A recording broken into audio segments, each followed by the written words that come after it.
नमस्कार, मैं हूं अरविंद त्रिवेदी और आप देख रहे हैं SKI मीडिया। आज साक्षात्कार के इस विशेष कार्यक्रम में हमारे साथ हैं नगर पालिक निगम के आयुक्त और देवास विकास प्राधिकरण के CEO विशाल सिंह चौहान। सर, आपका स्टूडियो में स्वागत है। सर, विशाल सिंह चौहान 2008 की राज्य प्रशासनिक सेवा जो क्लियर की आपने, 2008 बैच के आप अधिकारी हैं और 2008 की अगर हम बात करें सर, तो थोड़ा सा मैं एक बात जो बहुत ज़रूरी है, क्योंकि मेरी युवा तरुणाई भी सामने SKI मीडिया बहुत देखती है, तो सबसे पहला सवाल कि क्या बचपन से ही आप राज्य प्रशासनिक सेवा में ही आना चाहते थे और आकर इस तरह का इनोवेशन जो आप करते हैं, न केवल देवास बल्कि जहाँ भी आप पोस्टेड हैं, हमको ये मालूम है कि आप इनोवेटिव आइडियाज़ लेते हैं, तो क्या ये सपना बचपन से ही था? ज़िंदगी में आप जो हमेशा सोचते हो वो नहीं होता है, और जो ना सोचते हो वो कई बार चीज़ें हो जाती हैं। तो मैं अपने कॉलेज के दिनों में छात्र राजनीति में हुआ करता था। फिर एक दौर ऐसा आया कि जब ये डिसाइड हुआ, परिवार के लोगों ने कहा कि चूँकि मेरे फादर जो है वो भी प्रशासनिक सेवा में रहे हैं, तो उनका ये एक सोच था कि परिवार से कोई एक व्यक्ति होना चाहिए जो कि प्रशासनिक सेवा में हो, और उन्हीं के मोटिवेशन के कारण जो है मैं यहाँ तक पहुँच पाया हूँ। निश्चित रूप से हमेशा जो घर के जो संस्कार हैं और जिस तरह का हम लोगों का परिवार है, हम लोग हमेशा कुछ अच्छा करने की, नया करने की सोच रखते हैं। चाहे वो समाज का क्षेत्र हो, तो हमारे परिवार के लोगों ने समाज में बहुत कुछ काम करा है। चूँकि मैं प्रशासनिक क्षेत्र में आ गया, तो मेरे लिए भी उस तरह की चीज़ें थी कि मैं जहाँ पर भी पदस्थ रहा हूँ, कुछ ना कुछ इस तरह का करने का प्रयास रहा है कि जो जनता के लिए लाभकारी हो, और रूट्स जिसको हम बोलते हैं कि लीक सेट के भी चीज़ें हो, उसका हम लोग प्रयास करते रहे। जी जी। आप जानते हैं कि देवास 3 कैटेगरीज में, जब पहले आप देवास में पदस्थ थे तब भी देवास ने टॉप 10 में स्वच्छता के क्षेत्र में स्थान बनाया था, और अब 3 स्टार कैटेगरी में देवास ने बाजी मारी, जिसमें आपने कहा कि अब हम 5 स्टार कैटेगरी में जाने की पूरी कोशिश करेंगे। तो सर, ये सफलता का श्रेय आप किसको देंगे? ये इस सफलता का श्रेय मैं हमारी पूरी नगर निगम की जो टीम है और देवास शहर के जो लोग हैं, जिनके सहयोग के बिना तो ये नहीं हो सकता था। निश्चित रूप से एक ऐसा काम है, स्वच्छता एक ऐसी फील्ड है, आप लोग भी जानते हैं, मतलब आप पत्रकार हैं लेकिन उसके पहले एक आप नागरिक हैं। जी। तो जब तक जनता अगर सहयोग नहीं करेगी तो हम लोग किसी भी चीज़ को प्राप्त नहीं कर सकते हैं। बिल्कुल। तो करने वाले उतने ही इम्पोर्टेंट होते हैं जितना कि आप जिनके लिए कर रहे हो वो लोग इम्पोर्टेंट होते हैं। जी हाँ जी। तो हम लोगों ने जब पहली बार यहाँ पर देवास में, मैंने पिछले बार जब मैं यहाँ पर कुछ समय के लिए पदस्थ था, तो हम लोगों ने यहाँ पर काम करना शुरू करा था। बहुत सारी हमारी कमियाँ थीं, जिसके कारण मैं समझता था कि जो हमारे को रिस्पांस मिलना चाहिए पब्लिक से, वो रिस्पांस नहीं मिल पाता था। जी जी। तो जो हम लोगों की बेसिक इंफ्रास्ट्रक्चर की कमियाँ थी, या हमारे काम करने के तरीके में जो कमियाँ थी, हम लोगों ने उनमें पहले सुधार करा। सिस्टम स्ट्रेंथिंग करी अपने यहाँ की कि किस प्रकार से एक नगर निगम की भांति हमें काम करना है, ना कि एक छोटी नगरीय निकाय के रूप में हम लोग काम करें। क्योंकि अगर आप नगर निगम हो तो आपका दर्जा बढ़ा हुआ है, और बढ़े हुए दर्जे के साथ में आपको आगे जाना चाहिए। तो हमने वो काम करना शुरू करा, फिर धीरे धीरे करके ये प्रोग्रेसिव रहा। फिर अभी इस बार फिर से हम लोग आगे आए, तो इस बार भी चूँकि जब पिछली बार थे तो हमें 1 अवार्ड मिला था, इस बार हम लोगों को 3 अवार्ड मिले। सफाई सुरक्षा मित्र चैलेंज एक ऐसा अवार्ड होता है जिसमें जो सीवर से संबंधित काम करने वाले लोग होते हैं, उनसे संबंधित सरकार की कुछ गाइडलाइन होती है, और उसको पूरे देश भर में वो लोग लागू करते हैं। तो जिन्होंने सबसे बेहतर तरीके से गाइडलाइन को लागू करा है, उन लोगों के बीच में कंपटीशन हुआ था। जी जी। तो इसमें हमें देश में प्रथम स्थान मिला था। जो छोटे नगर निगम है उनमें हमारी रैंकिंग की अगर मैं बात करूं, तो 1 से 3 लाख की आबादी और 1 से 10 लाख की आबादी में हम लोगों का रैंकिंग जो है वो टॉप 10 में रहा है, दोनों में ही। अभी और इसमें आगे बढ़ने की गुंजाइशें हैं। बहुत सारी चीज़ें ऐसी होती हैं जो कि बहुत कम समय में हम अचीव नहीं कर सकते हैं।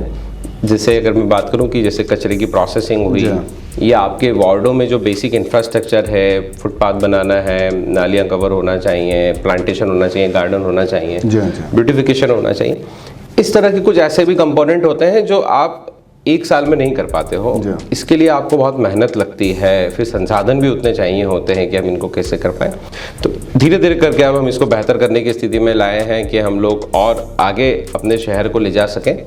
और नगर पालिक निगम के बारे में अगर हम कहें तो पूरा नगर निगम के हर विभाग से नाता पड़ता है आम जनता का, और ये बात जो आपने कही कि नगर पालिक निगम में जो कमियां हैं उसको दूर करना, ये भी अपने आप में बहुत बड़ा चैलेंज होता है सर। और उसके ऊपर भी सफाई मित्र, क्योंकि सबसे कठिन काम यदि किसी का होता है तो सफाई मित्र सुरक्षा के क्षेत्र में स्वास्थ्य का भी ध्यान रखना होता है, उसके परिवार के स्वास्थ्य का भी ध्यान रखना होता है, तमाम चीज़ें होती हैं। हम लोग हमारे हर सफाई कर्मी का 3 लाख रुपए का मेडिक्लेम करा रहे हैं। मतलब ये इंश्योरेंस नहीं है, ये मेडिक्लेम है। इसमें हमारे सफाई मित्र किसी भी बड़े प्राइवेट हॉस्पिटल में जाके 3 लाख रुपए तक का अपना इलाज निःशुल्क करा सकते हैं। जैसा हम लोग नॉर्मली थोड़े पढ़े लिखे लोग हो गए हैं तो हम लोग अपना मेडिक्लेम कराते हैं, अपनी फैमिली का मेडिक्लेम कराते, तो अवेयर भी, और फिर उसमें कॉस्ट भी इन्वॉल्व होती है कि आपको 10 हज़ार रुपये का प्रीमियम आएगा उस व्यक्ति का, उसको पे करना पड़ेगा। तो अभी हम लोग हमारे जितने भी 600-700 सफाई कर्मी हैं उनका सबका मेडिक्लेम करा रहे हैं, ताकि वो अच्छी जो निजी क्षेत्र की जो मेडिकल की सुविधाएं हैं उससे हमारे लोग वंचित नहीं रहें। और मैं समझता हूँ कि ये पहली बार हो रहा है, और ये हमारे सफाई सुरक्षा मित्र चैलेंज का ही एक अगला स्टेप है कि हम लोग किस प्रकार से अपने सफाई मित्रों को और बेहतर स्थिति प्रदान करें। प्रशासनिक क्षमता के साथ साथ एक लीडरशिप और एक समाज सेवी मन, जब तीनों का तालमेल हो जाता है तो कुछ इस तरह के इनोवेटिव आइडियाज निकलते हैं। और एक पत्रकार के नाते भी कोई भी एक स्टेप यदि आप इनोवेटिव लेते हो शहर के हित में, तो बिल्कुल दिल खोल के उसकी तारीफ की जानी चाहिए। सबसे पहले मैं आपसे बात जानना चाहूँगा, क्योंकि अभी चर्चाओं में आया कि एक रोड MR1 बीच के जितने भी बाधाएं हैं उसको तोड़ते हुए आप जा रहे हैं, तो ये MR1 योजना जो है कब तक पूरी होगी और इससे क्या लाभ होगा, कहाँ से कहाँ तक बनेगा? हमने अभी MR1 का जो कंस्ट्रक्शन है, सबसे पहले जो बीमा हमारा रोड है जो मेन की तिराहा पड़ता है, वहाँ से हमने चाणक्यपुरी तक करा था एक फेज़। उसके बाद में सेकंड फेज़ हमारा जो चाणक्यपुरी से लेके तो AB रोड तक का है, जो अभी हम लोगों ने अब शुरू करा है। हम लोग मान के चलते हैं कि अगले 3 से 4 महीने में हम लोग इस पोर्शन को पूरा कर लेंगे। इसके बाद में फिर हम लोग इसको जो AB रोड है, AB रोड से टूवर्ड्स बाईपास तरफ जो जाता है, बालगढ़ रोड तरफ जो हमारा एरिया जाता है, इसको वहाँ तक लेके जाएंगे।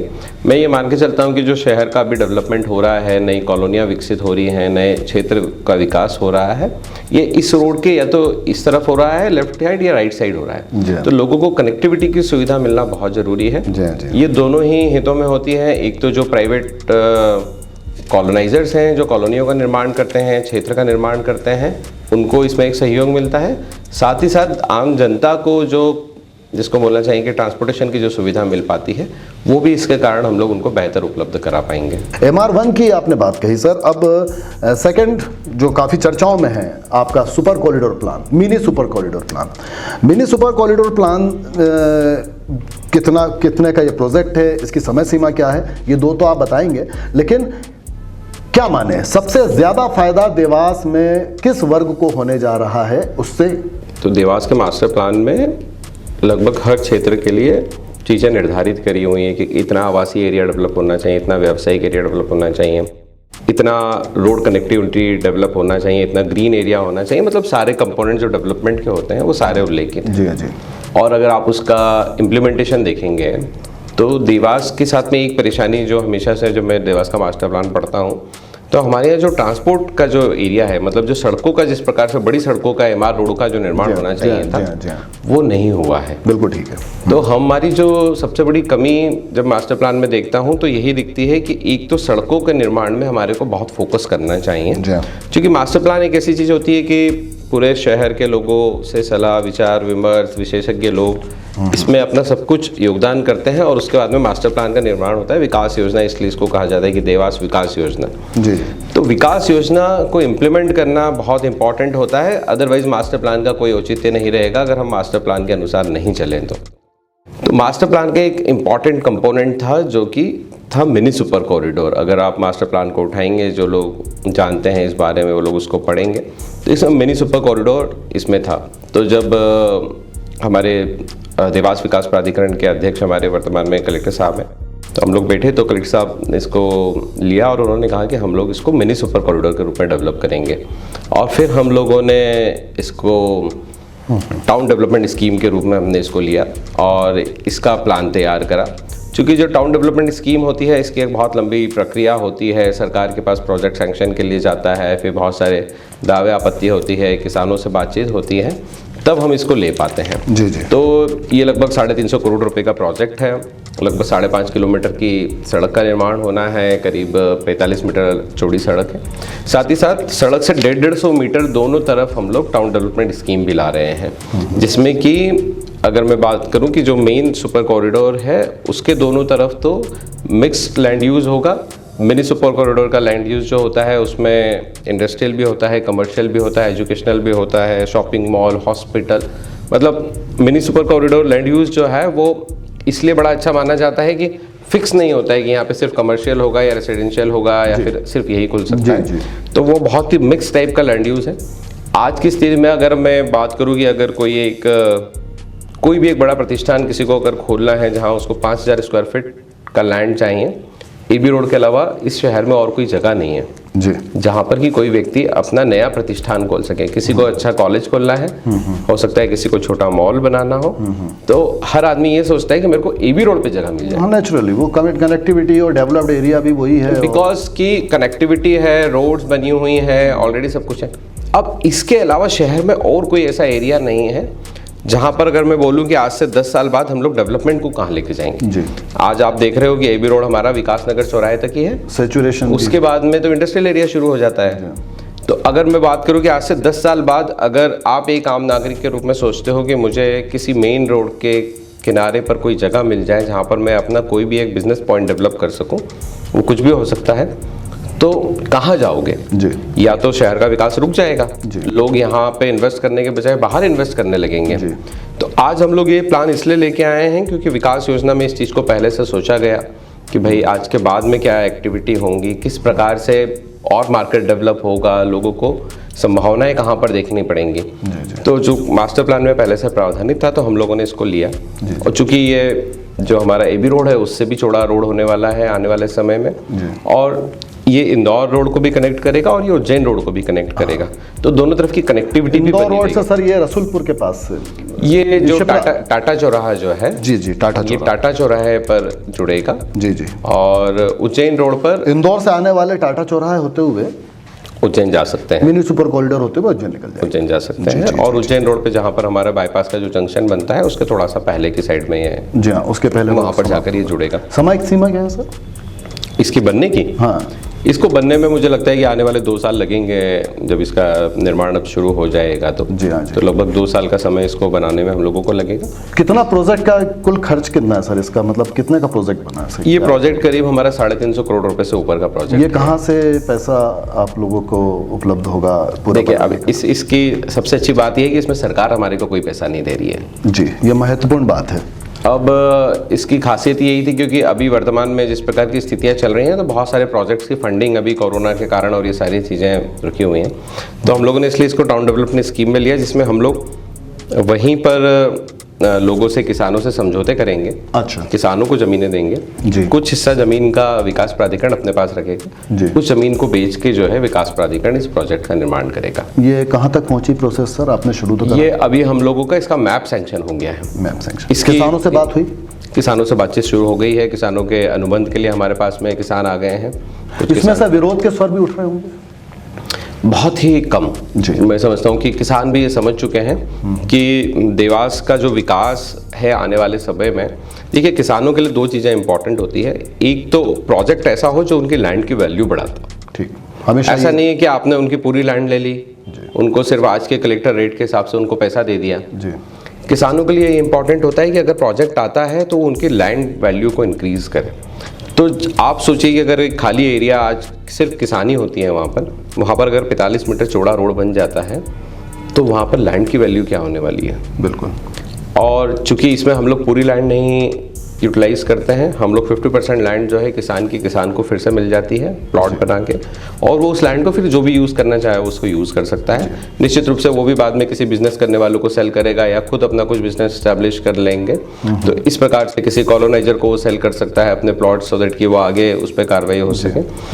तो इस मॉडल की सबसे अच्छी बात यह है कि किसान से पूरी लैंड नहीं ली जाती है, उसके पास हमेशा एक स्कोप होता है कि उसके पास लैंड रहेगी, रेट बढ़ते रहेंगे। जब किसान उस पर डेवलपमेंट करना चाहे या किसी को सेल करना चाहे तो उसको सेल भी कर सकता है। अच्छा, विकास की सड़क किसानों का भी ये अनुभव है कि जहाँ पर सड़क पहुँच जाती है, कनेक्टिविटी अच्छी हो जाती है, वहाँ पर निश्चित तौर पर डेवलपमेंट, विकास होना शुरू हो जाता है, ज़मीन की कीमत बढ़ती है, आने वाला समय और अच्छा अपने बच्चों के लिए दिखाई देता है। क्योंकि हमने अपनी पुरानी पीढ़ी देखी है किस तरह से संघर्षरत सालों रही है, लेकिन जैसे ही वहाँ पर सड़कें पहुँची, कनेक्टिविटी पहुँची, योजनाएं पहुँचना शुरू हुई, आसानी हुई वहाँ तक पहुँचने में, तो वहाँ पर एक तरह से विकास की गंगा भी बहने लगी।